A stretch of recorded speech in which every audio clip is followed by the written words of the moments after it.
Oi, pessoal. Tudo bem? A gente chegou aqui, o máximo que a gente conseguiu de abraçar foi uma recepção sempre muito calorosa e é assim, uma alegria imensa encontrar vocês. A gente fica lá com o nosso coração apertadinho, né? Nós nos mudamos para de Minas, né? Para quem não nos conhece, então a gente fica lá meio que peregrinos naquele lugar, né? Então sempre que a gente pode, a gente está aqui conectados com vocês de alguma forma, e é sempre uma bênção reencontrá-los presencialmente, sentir esse cheirinho da igreja aqui, né? É muito bom, realmente é muito legal. E eu tenho um alívio, vamos dizer assim, semanal, que é o plantio virtual. Não sei se vocês sabem disso, né? Mas existe um plantio virtual nessa igreja. Oi? Pois é, o plantio, né, os pequenos grupos, né, que tem a igreja divide, então as pessoas por suas regiões se encontram semanalmente e compartilham da palavra, são temas direcionados, né, então a gente sempre está compartilhando a mesma coisa. Muitas coisas que eu compartilho aqui, vocês que participam do plantio também recebem essas palavras lá onde vocês estão. E o plantio virtual é sensacional, porque olha só, tem gente lá do interior de Minas, tem gente de São Paulo, tem gente de Santa Catarina, que de alguma forma passaram por aqui e que se dispersaram aí pelo mundão. Tem até o Du que acorda de madrugada para poder nos conduzir no plantio, é sempre uma bênção, muito, muito edificante. Eu fico muito triste quando eu perco o plantio, porque a gente sempre compartilha ali da palavra de Deus. Então, graças a Deus por essa bênção que é também essa forma de ter esse encontro, essa degustação, né, de contato com os irmãos. Nós estamos até fazendo o Amigo Oculto virtual agora. Vamos enviar livro,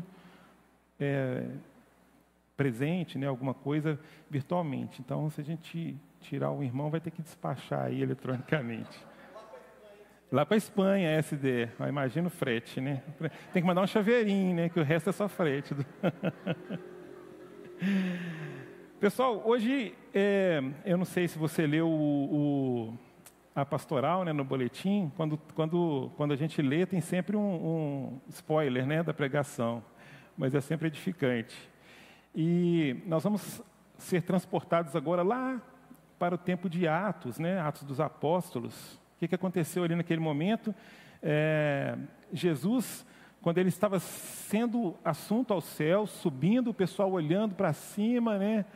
E aí ele falou assim, olha, vocês vão permanecer em Jerusalém, até que depois vocês vão receber o Espírito Santo, e aí vocês vão pregar o Evangelho, vocês vão ser minhas testemunhas, tanto aqui em Jerusalém, como Samaria e Judéia, até os confins da terra. E aí o pessoal foi, e Jesus, né, subiu, e o Espírito Santo chegou, e aquele pessoal inflamou seus corações, e começou, né, aquela coisa louca, assim, a igreja crescendo, o pessoal pregando evangelho, compartilhando a palavra, e tinha tudo em comum, e o pessoal vendia suas propriedades, colocava aos pés dos apóstolos, os apóstolos cuidavam das viúvas, da igreja, de quem precisava, era tudo uma coisa assim, uma comunidade, a igreja primitiva, e muitos iam sendo os que iam sendo acrescentados na fé. Nós vamos compartilhar sobre esse contexto nessa noite. Então vamos ser transportados para esse lugar para a gente tirar algumas lições aqui. Vamos lá, vamos ler Atos capítulo 6, os versículos 7 a 10. Diz assim a palavra do Senhor: crescia a palavra de Deus e em Jerusalém se multiplicava o número dos discípulos. Também muitíssimos sacerdotes obedeciam à fé. Estevão, cheio de graça e poder, fazia prodígios e grandes sinais entre o povo. Levantaram-se, porém, alguns dos que eram da sinagoga chamada dos libertos, dos sireneus, dos alexandrinos e da Cilícia e da Ásia, e discutiam com Estevão, e não podiam resistir à sabedoria e ao Espírito pelo qual ele falava. Vamos orar? Senhor, aqui está o teu povo, essa família amada, aqui está a minha vida. Pedimos ao Senhor, ó Deus, que assim como nós sentimos a presença do Senhor no construir dessa palavra, nas canções, em cada em cada costura que o Senhor deu para que chegássemos até aqui, ó Deus, que o Senhor possa fazer com que essa palavra vá de acordo ao encontro da necessidade de cada um que está aqui, da minha vida, e que possamos sair daqui desafiados, ó Deus, a sermos pessoas melhores, como a Lívia orou ante o louvor, que sejamos melhores amanhã do que nós somos hoje, assim continuamente, ó Deus, para que a Tua igreja cresça como ela cresceu ali nos primórdios. Te oro, te agradeço em nome de Jesus. Amém. Só um detalhe aqui, o Robin estava falando essa questão de presbitério, né? Quando eu venho de uma formação muito tradicional, evangélica, né, das igrejas pentecostais, e aí o Robin formalizou o convite para ser presbítero da igreja, né? Aí eu não sei se você vai lembrar disso, mas eu falei com ele assim, mas como assim, ser presbítero antes de ser diácono? Aí ele começou a rir, né? Porque na minha cabeça é uma hierarquia, né? Você entra, né? Aí se você dá testemunho e tal, você é eleito diácono. Depois você é levado a presbítero, depois você vira pastor. Né? Aí o Robin riu de mim assim, eu fiquei até com vergonha, né? Eu falei, não, meu filho, não tem nada disso, não tem nada a ver uma coisa com a outra, né? E Estevão, ele era um diácono, né? Ele foi escolhido, se você pegar esse trecho aqui antes, esse diácono foi selecionado para ser, Estevão foi selecionado para ser diácono, porque o que estava acontecendo ali? Pedro, né, Tiago, João, eles estavam pregando e tal, e começou a acontecer, porque a palavra de Deus estava sendo difundida ali para os gentios, né, extrapolando ali as pessoas de fala dos hebreus, né, então aí começou a alcançar o pessoal de fala grega, as viúvas começaram a ficar sem assistência, porque não era dos judeus, e aí ficavam sem suporte, aí eles reuniram e falaram, vamos fazer o seguinte, vamos eleger 7 aqui para poder cuidar da assistência, para cuidar dessas pessoas, e Estevão foi pensado ali para ser um desses, né? E interessante também, que a gente pode extrair aqui desse momento, é que a gente vai ver que Estevão, né, o próprio versículo 8, fala assim, cheio de graça e poder, fazia prodígios e grandes sinais entre o povo, né? Então ele não era apóstolo, ele não era pastor, não era, né, sacerdote, mas ele fazia milagres e prodígios no meio do povo. O que eu posso extrair de lição daqui, né? Que não é atributo de alguns a gente pregar a palavra, a gente manifestar a graça de Deus, a gente abençoar, né? Eu fiquei envergonhado um dia desses aí atrás, que eu fui almoçar lá na empresa que eu estou trabalhando agora, e eu nem sabia que o meu chefe era um cristão, e aí a gente conversando e tal, a gente foi almoçar no restaurante lá do lado, aí serviram a comida, aí ele falou assim, gente, espera aí, deixa eu só fazer uma oração aqui. Eu fiquei envergonhado, né? Eu falei assim, poxa vida, olha só, eu já ia comer, nem ia orar. E o cara deu testemunho, né? Porque tinha gente ali, visitantes, tinha participado de reunião, e ele fez uma oração, abençoou aquela comida, abençoou a pessoa que tinha chegado. Eu falei, puxa, perdi uma oportunidade de testemunhar, né?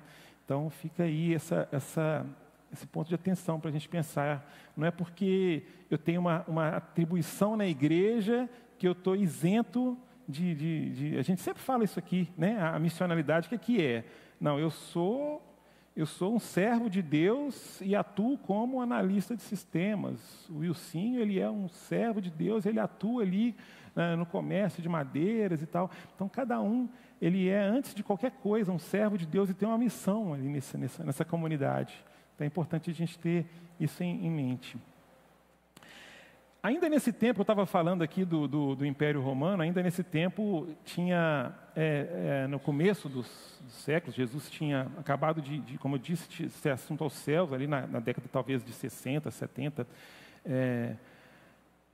e o Império Romano ele estava muito pujante, muito forte, né? Aquela questão tinham feito aquela transição e estava assim, conquistando as províncias ali daquela região do Mediterrâneo, então cidades ali do Egito, do norte da África e de todos esses lugares.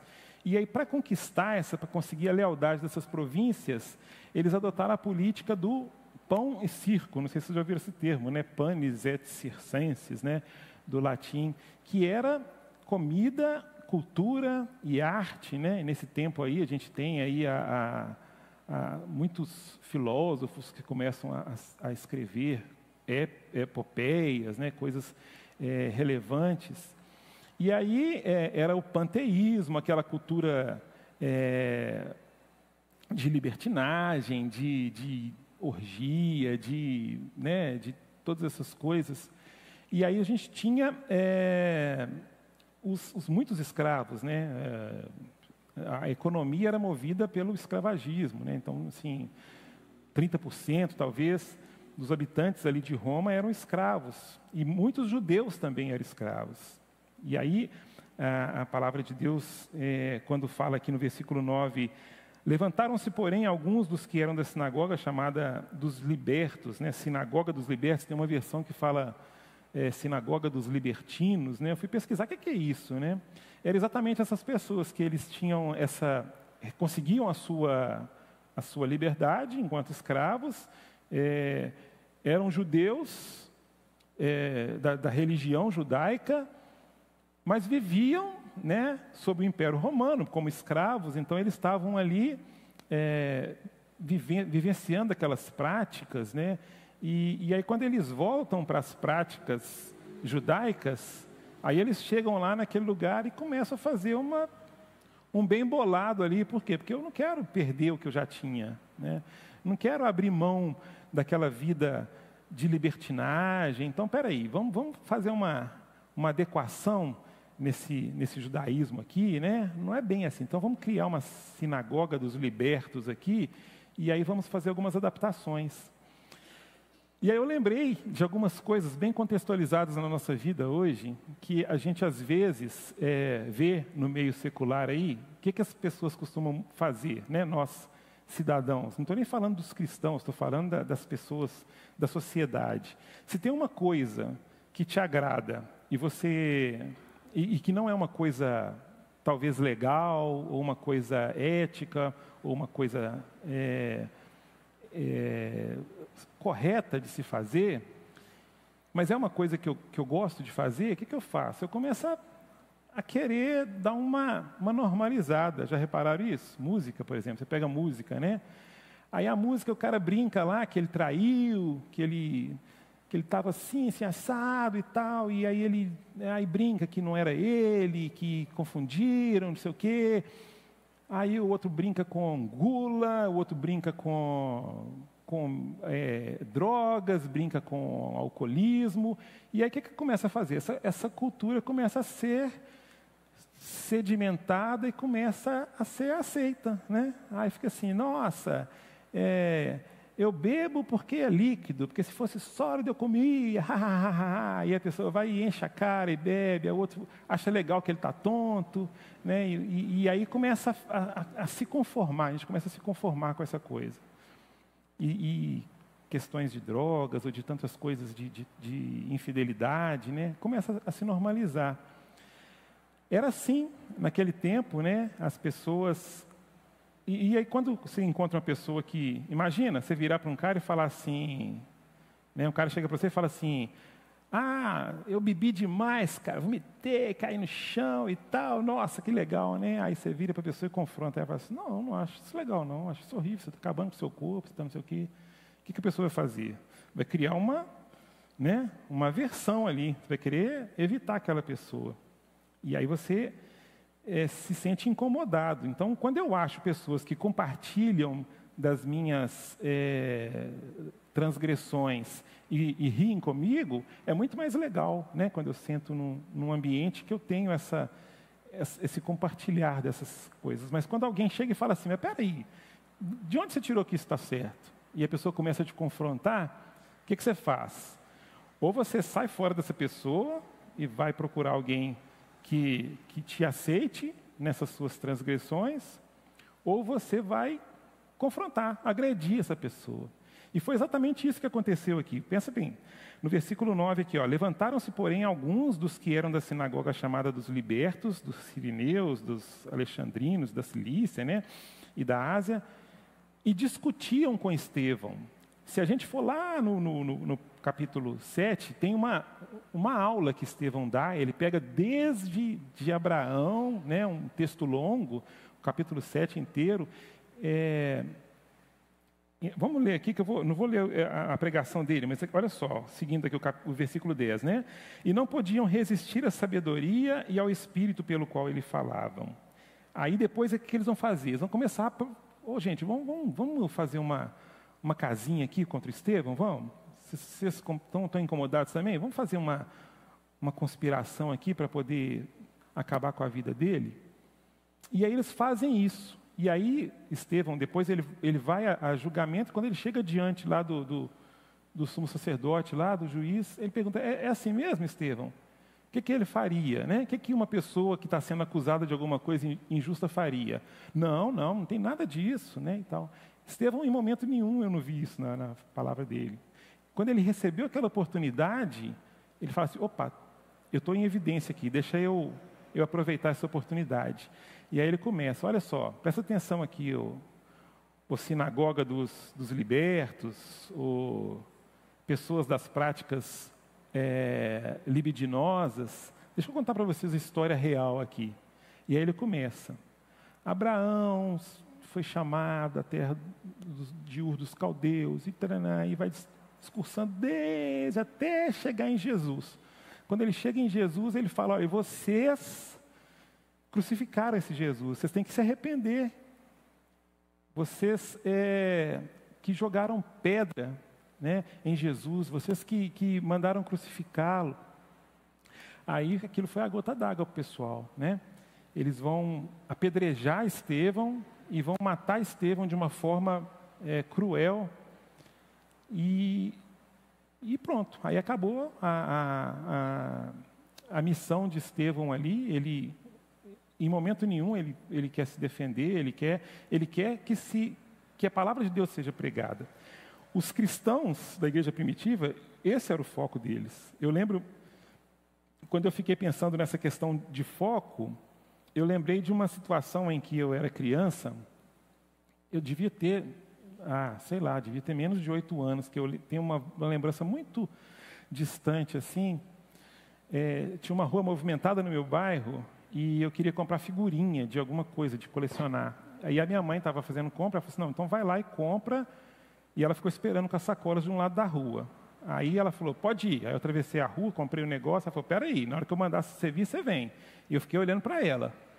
Aí quando ela falou, pode vir. Aí eu fui, atravessei a rua. A minha mãe está lá na frente, ela falou para eu ir, então não interessa. E eu saí correndo em direção à minha mãe, assim, só que o que aconteceu? Tinha um carro estacionado e esse carro arrancou. O carro que estava estacionado arrancou enquanto eu estava atravessando. Então, meio que eu que atropelei o carro, aquela coisa assim, né? Eu bati, o carro arrancou, eu desequilibrei, caí, não foi nada demais.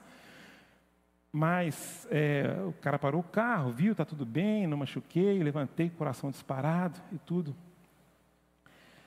E eu lembrei dessa situação quando a gente tem um foco, né, um objetivo. Eu não estava preocupado, a minha mãe autorizou a gente. Eu estou preocupado se vem carro, se é verdade, se é realmente agora. Não, ela falou. Né? E essa, inclusive, né, será que não é disso que Jesus está falando quando a gente tem que ser como criança? Né? Aquele que não se tornar como uma criança não herdará o reino de Deus. Será que não é por causa disso?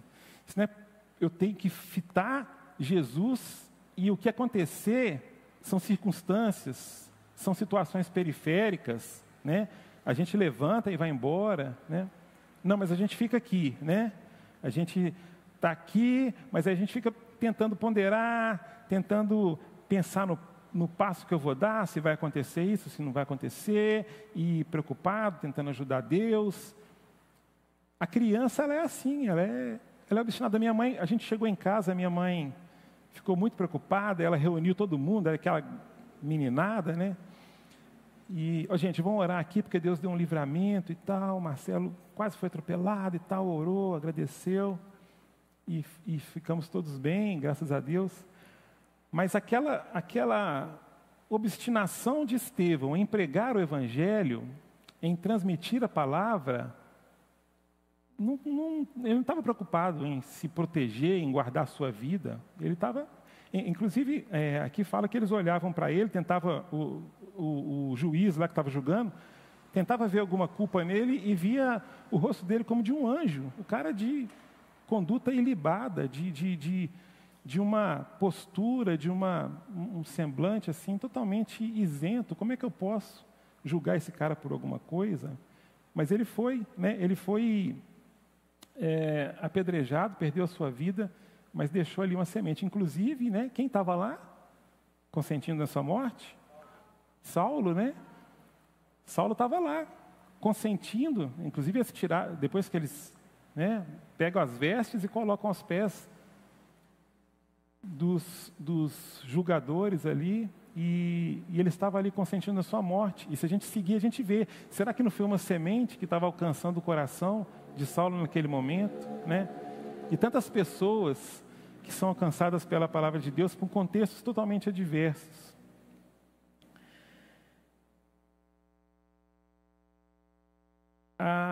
A palavra de Deus, quando no versículo 10 aqui, quando fala que não podiam resistir à sabedoria e ao Espírito pelo qual ele falava, eu aprendo uma outra coisa aqui também. Porque não basta eu também só estou aí, né? Estou aí, se Deus quiser me usar, estou à disposição. Fala assim, e não podiam, versículo 10, e não podiam resistir a quê? A sabedoria e ao Espírito, né? Estevão estava assim, cheio do Espírito Santo, porque ele tinha recebido o poder, porque desceu sobre eles o Espírito Santo.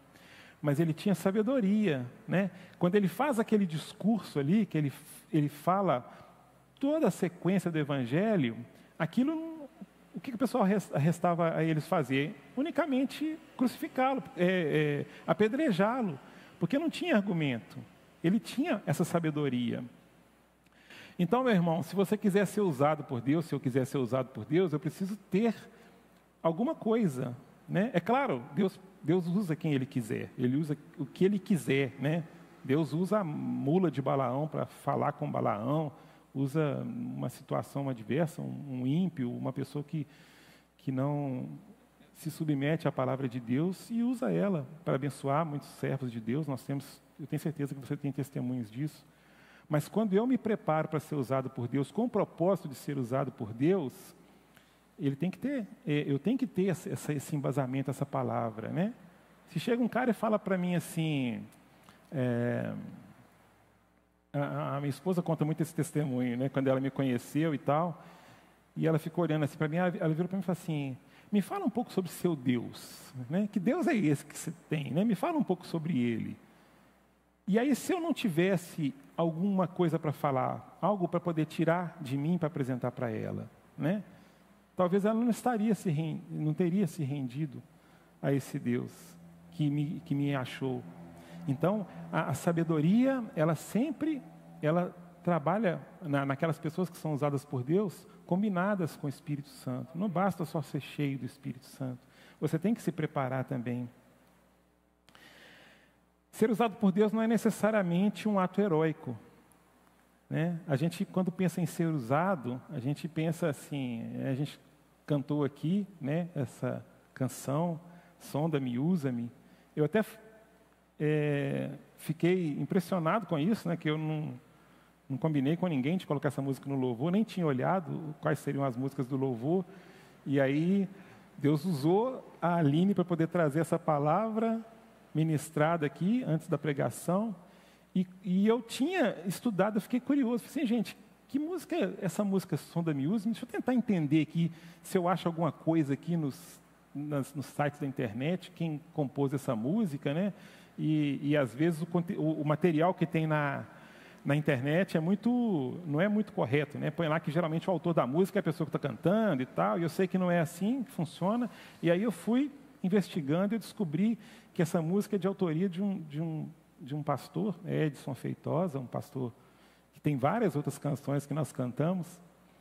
E aí ele dando testemunho sobre isso, aí ele fala que ele estava na igreja, participando da pregação, inclusive fica aí um desafio para você aí, ó, prestando atenção na mensagem, e aí a pessoa que estava pregando, ela pregou essa mensagem, e aí ele foi anotando aquilo, e ele fez esse refrão, sonda-me,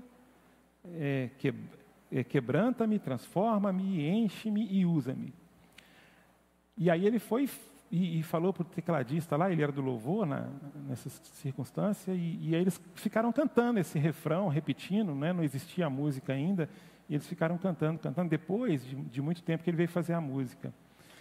E aí essa música, ela mostra muito bem esse ciclo. Eu achei riquíssimo isso, por isso que eu quis saber sobre esse processo de Deus sondar o meu coração. Ele precisa entrar dentro de mim, Salmo 139, lembra? Sonda-me, vê se há em mim, Senhor, algum caminho mau, guia-me pelo caminho eterno. Aí depois que Deus te sonda, Ele te quebranta, né?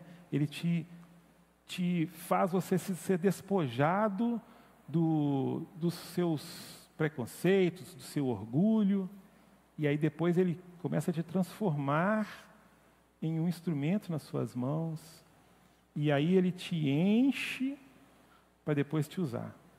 E aí Deus te enche, né?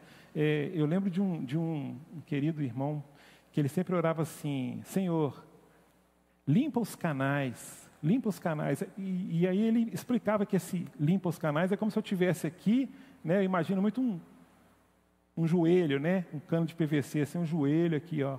Então eu estou sendo um canal de Deus para a sua vida. Então Deus, limpa o canal, tira orgulho, tira o que tem da minha fala, da minha pretensão, das minhas intenções, que muitas vezes não são as intenções do Senhor. Limpa esses canais. Aí Deus, quando Ele vai me usando, Ele vai me enchendo também, né? Então, quando Ele me quebranta, me transforma, aí Ele me enche e me usa. Só que o que acontece? Quando a gente vê as histórias, né? Quando a gente é criança, as crianças aí embaixo provavelmente estão aprendendo sobre um herói da Bíblia, né? Aí aprende sobre Sansão, né? Que ele ia lá e com uma queixada de burro, sei lá, de qual animal, e usava aquilo e matava não sei quantos, né? E Davi foi lá e matou um leão, e matou Golias, e a gente vê tantos atos heróicos. E aí quando eu falo assim, Senhor, me usa, eu estou pensando nessas pessoas, nos heróis da fé, e aí eu quero ser usado dessa maneira, né? Eu não quero ser usado... Você já pensou assim? Senhor, você vai lá, ora, vê aqui o testemunho de Estevão, e aí Estevão é caluniado, né? E aí fazem uma difamação mentirosa, né, contra a vida de Estevão, e aí ele vai pregar. Por causa disso, ele chega lá num lugar público lá e vai pregar, depois ele é apedrejado e morre. Aí depois você termina de ler isso e fala assim, Senhor, me usa também. A gente nunca pensa dessa forma, não é verdade? E aí? Como que eu quero ser usado por Deus? De que maneira? Quantas vezes, né? Se a gente tem um versículo aqui, ainda em Atos, acho que no capítulo 5, deixa eu só achar aqui,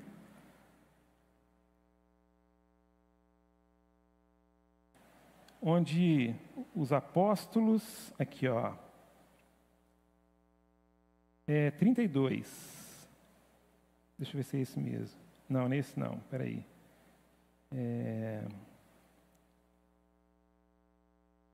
tá antes aqui,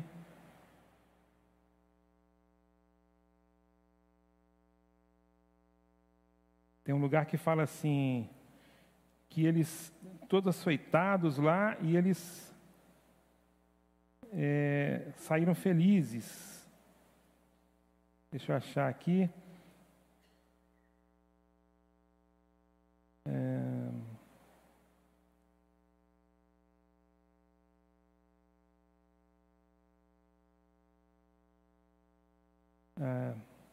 Tem um versículo aí, se alguém achar, depois me fala, que é o seguinte, Pedro e João, eles estão...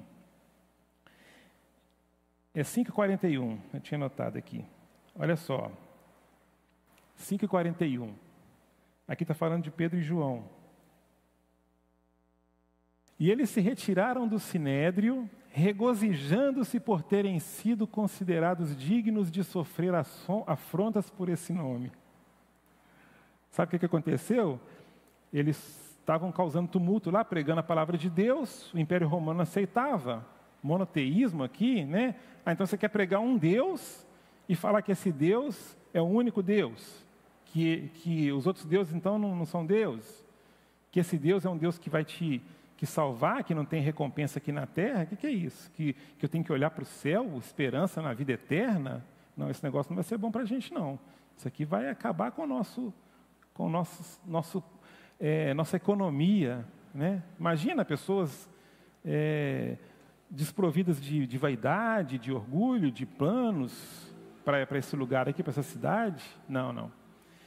E aí eles foram e foram julgados e depois açoitados, né? O 40 fala assim: chamando os apóstolos, açoitaram-lhes e ordenaram-lhe que não falassem em nome do Senhor Jesus e o soltaram. Aí eles saíram de lá regozijando-se, porque eles tinham sido considerados dignos de sofrer afrontas pelo nome. Tem uma versão que fala assim, de sofrer açoites por esse nome.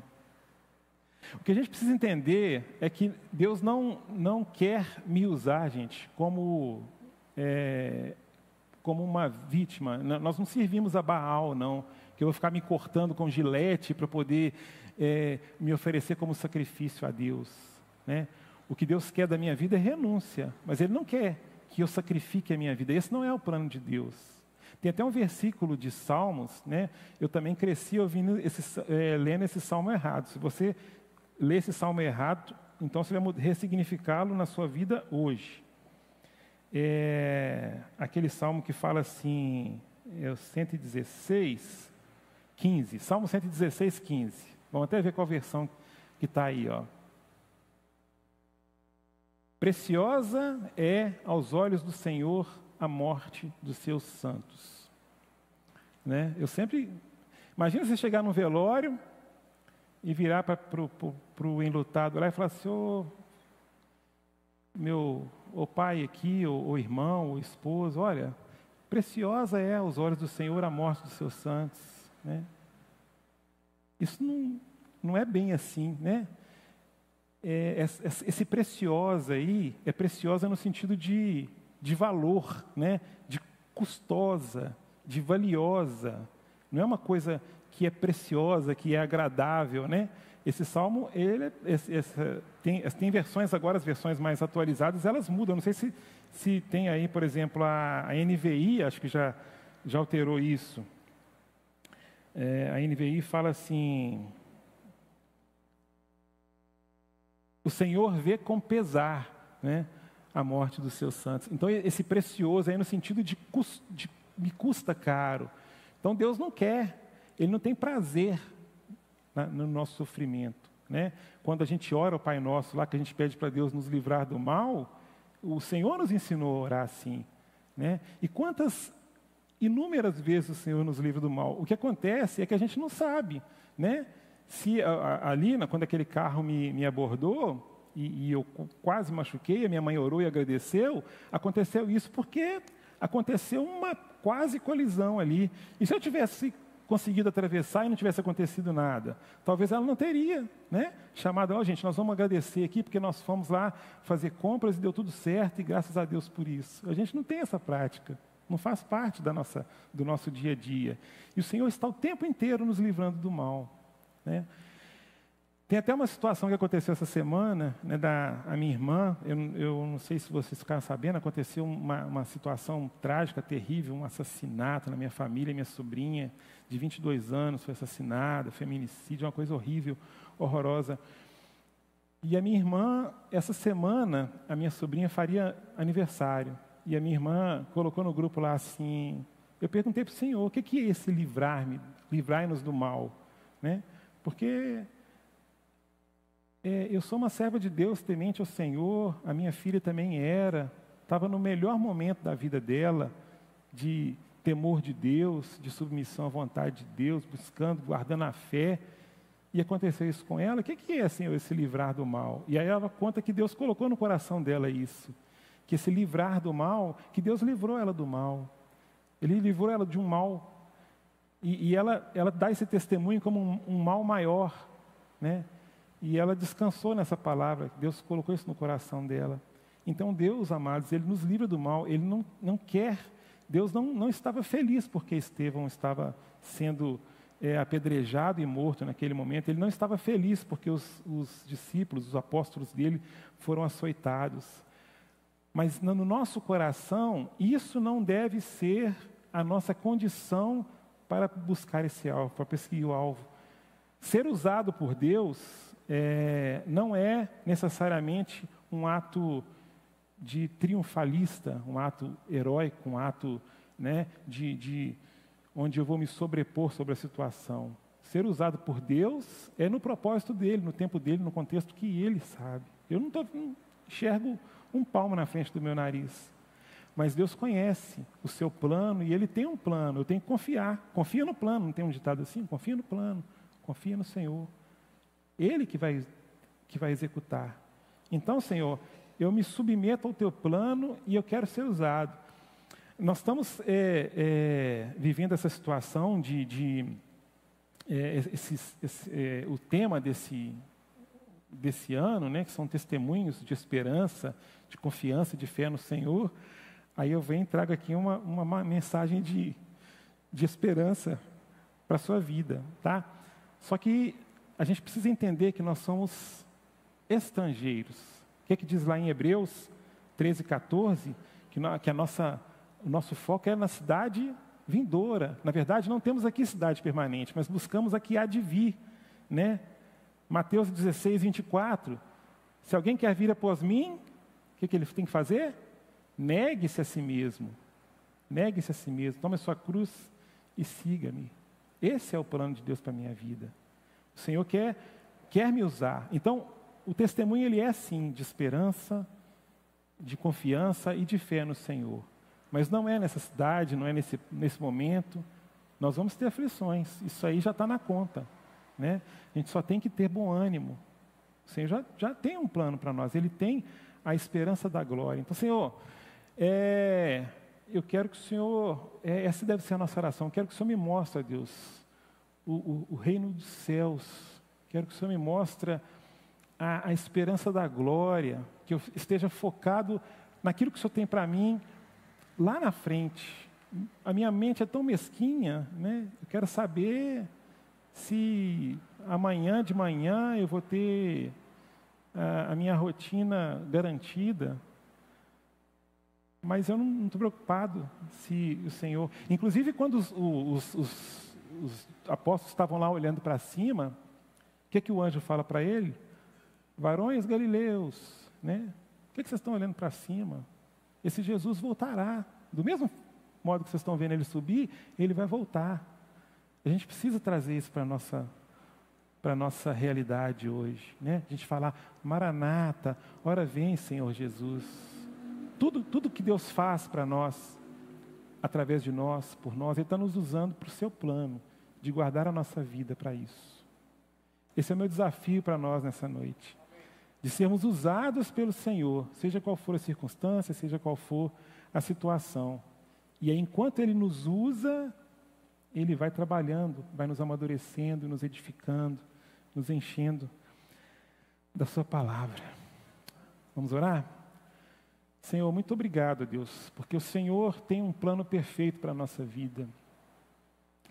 O que acontece às vezes, ó Deus, é que nós não temos esse tempo de descansar no Senhor, de respirar, de tomar fôlego e de saber que o Senhor está no comando.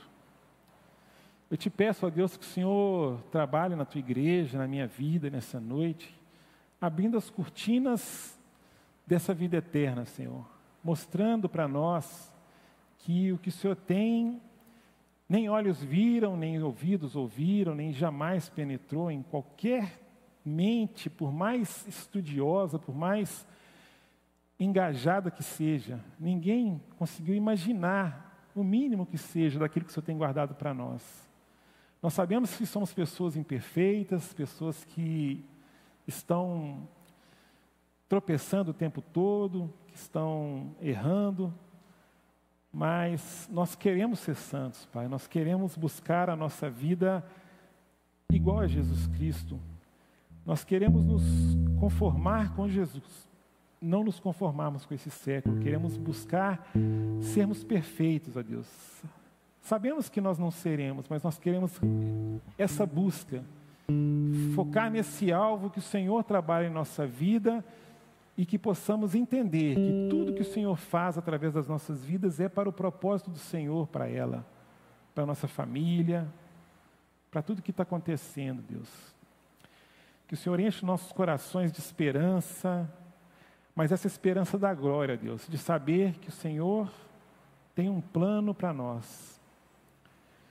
É confiando nessa palavra do Senhor para as nossas vidas que eu te agradeço por isso, ó Deus, e peço ao Senhor que coloque no nosso coração durante essa semana esse olhar de livramento, mesmo que nada aconteça, mesmo que nada de ruim aconteça, que sejamos gratos pelo Senhor, por tudo que o Senhor tem feito por nós a todo momento, a todo instante. Eu te oro, te agradeço, tomo posse dessa palavra para a minha vida, Senhor. No nome de Jesus.